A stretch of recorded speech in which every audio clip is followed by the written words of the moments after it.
Hi guys, today I wanted to talk about a phrase that I think a lot of us say before going vegan. That phrase is veganism is too extreme.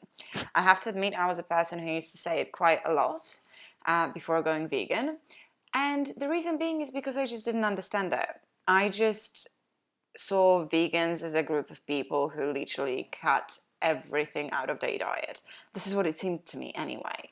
Then I started doing my research and I understood the ethics behind it. I understood the compassion and I understood what it was about. So, I just wanted to talk about a few different scenarios here. When someone, if you're an omnivore or a carnivore right now, whatever you call yourself, if someone comes to you and says, I eat meat, right, you look at it as normal.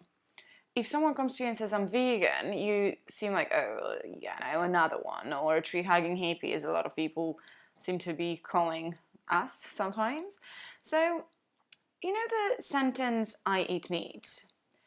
If someone was to tell you a true story of what I eat meat actually means, they would say, I eat meat, meaning that I willingly participate in a slaughter of innocent animals for the sole purpose of pleasing my taste buds.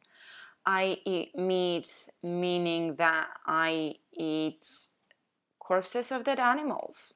So this is exactly what it means, right? If someone was to tell you this, you would be like, oh, that sounds a little bit strange, that sounds a little bit odd, so you prefer to hear probably the part where when they say I eat meat.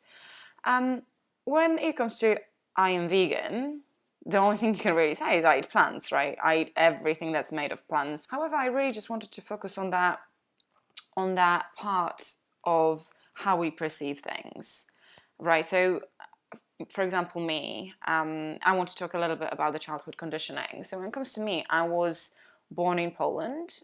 I was given a name Magda. I was raised as a Catholic.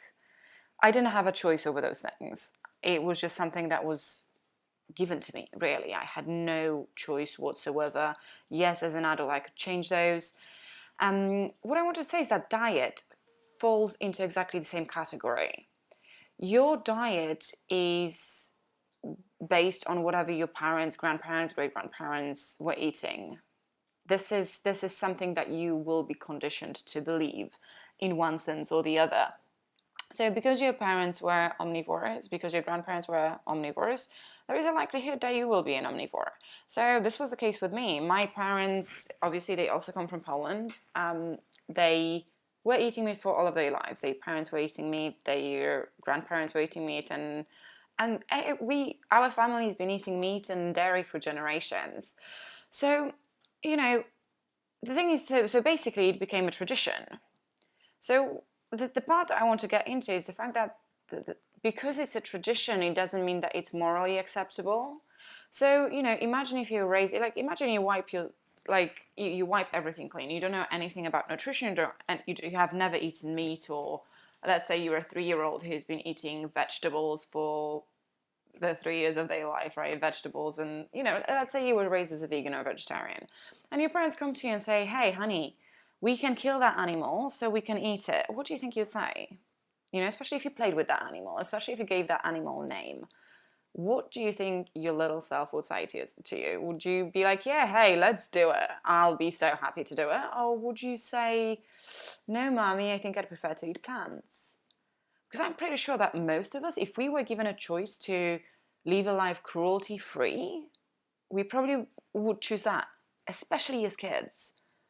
Kids are so innocent, kids are full of compassion. And as a kid, if you have no information given to you about things that you have to or don't have to do, you'd make the choice that is the most compassionate one. So let's imagine, you even imagine yourself now, right? You close your eyes, put a blindfold on your eyes, and I put a basket of strawberries or fresh fruits under your nose. What do you smell? What do you smell? Fruits, right? Your mouth will probably start watering, and you'd be like, yeah, I'll eat them. Especially imagine like freshly picked strawberries. So think about it that way. Like, what do you want to do? You want to eat them. You want to just pick them from that basket and eat them. Imagine I put a piglet under your nose now. what do you smell?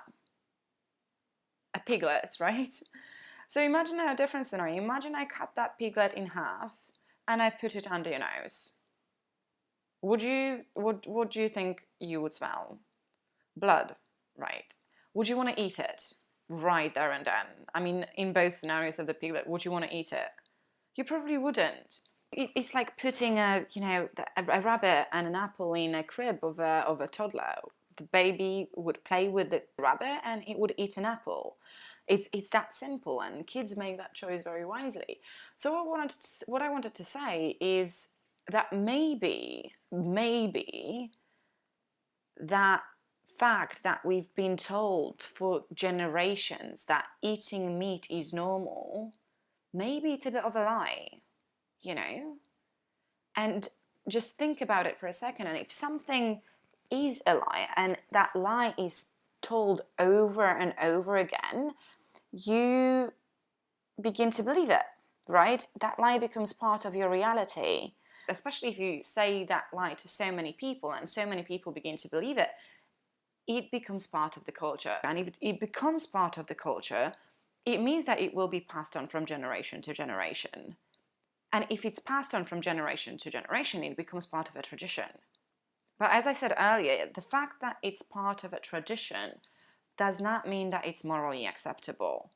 Why a person that chooses to eat plants and chooses to live life of least cruelty should be called extreme, but a person who chooses to willingly participate in a slaughter of animals is normal? Just look at that in those two perspectives, from those two perspectives, because it literally virtually makes no sense. Because if you saw someone on the street killing a pig right now, you'd call them cruel, you'd call them brutal, you'd call them violent. But if someone was picking a plant, we wouldn't say anything. So just think about it, and let me know your thoughts below. Thanks a lot, guys. Bye.